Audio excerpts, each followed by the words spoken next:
En la primera década del siglo XX, Europa estaba dominada por imperios. Sin embargo, algunos años más tarde, el mapa político de este continente sufrió una abrupta transformación. Pero, ¿cuál fue la razón? En 1914, el asesinato en Sarajevo de Francisco Fernando, el heredero al trono del Imperio Austrohúngaro, marcó el inicio de la Primera Guerra Mundial. Así, desde un minúsculo país en los Balcanes, se exportó un conflicto que saltó a casi todos los rincones de Europa. Tras varios años de disputas, una de las primeras transformaciones en el mapa político de Europa ocurrió en marzo de 1918, con la firma del Tratado de Brest-Litovsk. Aquel acuerdo supuso pérdidas enormes de territorios que estaban bajo la influencia de Rusia, entre ellos Finlandia, Letonia, Lituania, Polonia y Ucrania, que poco después se declararon naciones independientes. Pero allí no terminó todo.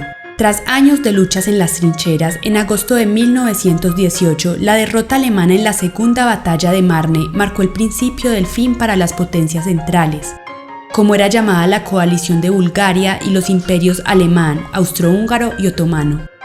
Pero la estocada final para Alemania llegó con la ofensiva de Meuse-Argonne, en la que, tras 47 días de batalla, los esfuerzos de guerra germanos se derrumbaron. Además, 2 meses después de la derrota en Marne, en Alemania estalló la Revolución de Noviembre, un conjunto de revueltas obreras que se extendieron en la nación germana. En medio del caos, Guillermo II huyó a Países Bajos y poco después abdicó.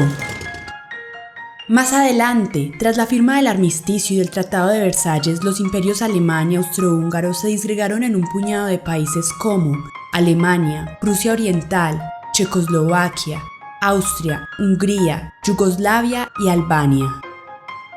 Por supuesto, un lustro más tarde, tras la conclusión de la Guerra Franco-Turca en 1923, con el Tratado de Lausana, el Imperio Otomano se disgregó.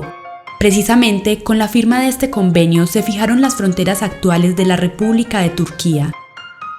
Así, con la suscripción de este conjunto de acuerdos, la humanidad cerró el capítulo de la Primera Guerra Mundial. No obstante, algunos años después, el espíritu vengativo bajo el Tratado de Versalles condujo a un mal aún peor, la Segunda Guerra Mundial.